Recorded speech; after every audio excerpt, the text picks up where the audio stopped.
अस्सलाम वालेकुम। जैसा कि गर्मियों का मौसम आ चुका है और हर किसी का दिल होता है कि कुछ ना कुछ ठंडा खाया जाए, इसलिए मैंने सोचा क्यों ना मैंगो आइसक्रीम बनाई जाए। लेकिन इससे पहले अगर आप मेरे चैनल पर नए हैं तो सबसे पहले आप मेरा चैनल सब्सक्राइब कर लें और बेल आइकन को प्रेस कर लें ताकि मेरी हर नई आने वाली वीडियो आप तक पहुँच सके। तो यहाँ पर मैंने सबसे पहले आधा किलो आम लिए हैं और उसका पल्प निकाल लिया है। यहाँ पर मैंने दशहरी आम लिए हैं क्योंकि दशहरी आम आइसक्रीम के लिए बेस्ट आम है, ये क्योंकि इसका जायका भी बहुत अच्छा होता है और ये मीठे भी होते हैं। उसके बाद मैंने 1 कप व्हिपिंग क्रीम ली है और आधा कप मैंने यहाँ पर कंडेंस मिल्क ली है। ये मेरा होममेड है, इसकी रेसिपी आप मेरे चैनल पर देख सकते हैं।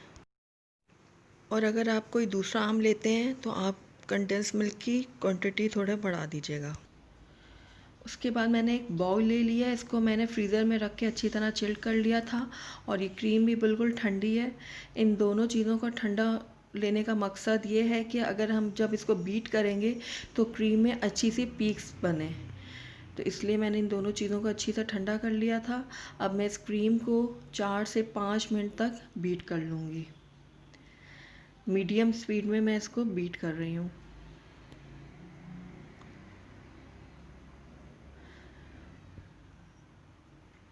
इस क्रीम को मैंने इतना बीट करना है कि ये अपनी क्वांटिटी से डबल हो जाए। ये देखिए 3 से 4 मिनट हो गए हैं, लेकिन ये क्रीम अभी वैसी नहीं हुई जैसे हमें चाहिए, इसलिए मैं इसको 2 से 3 मिनट तक और बीट कर लूँगी।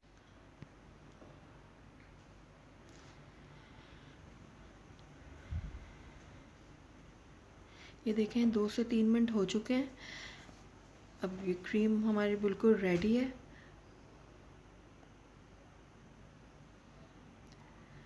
अब इसमें मैं कंडेंस मिल्क और आम का पल्प शामिल कर दूँगी। अब इन 3 चीज़ों को मैं अच्छी तरीके से मिक्स कर लूँगी।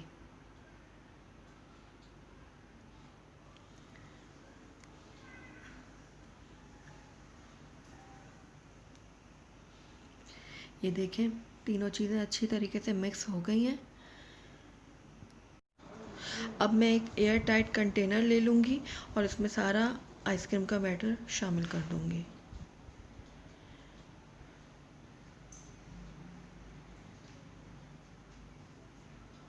सारा बैटर शामिल करके मैं इसको ऊपर से अच्छी तरीके से सेट कर लूँगी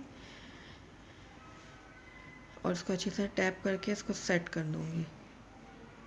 अब इसका ढक्कन बंद करके इसको मैं 2 से 3 घंटे के लिए फ्रीज़र में रख दूँगी। 2 से 3 घंटे हो चुके हैं। अब मैं इस आइसक्रीम को कांटे की मदद से एक दफ़ा दोबारा से इसको मैं मिक्स कर लूँगी।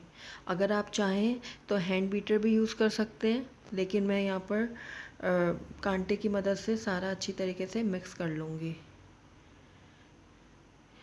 ये प्रोसेस करने की वजह से आइसक्रीम में क्रिस्टल नहीं बनेंगे।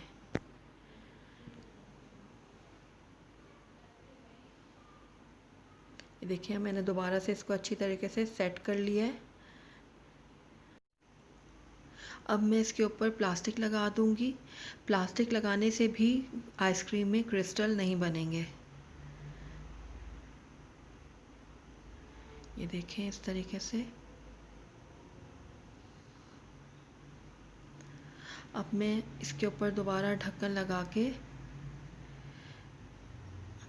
इसको 7 से 8 घंटे के लिए या फिर पूरी रात के लिए फ्रीज़र में रख दूंगी। ये देखें 8 घंटे हो चुके हैं। अब इसको मैं चेक करती हूँ। ये देखें कितनी अच्छी सी सेट हो गई है आइसक्रीम। आइए इसको अब मैं सर्विंग बाउल में निकालती हूँ।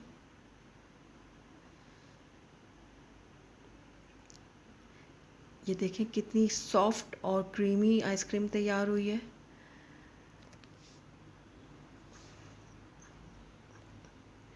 ये देखें। गार्निशिंग के लिए मैं कुछ मैंगो चंक्स डाल रही हूँ ऊपर।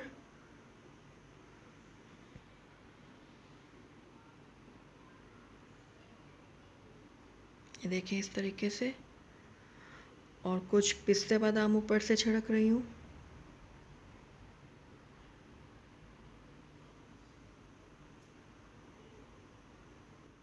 आइए अब मैं इसको टेस्ट करके बताती हूँ। ये देखिए कितनी सॉफ्ट और स्मूथ आइसक्रीम बनके तैयार हुई है।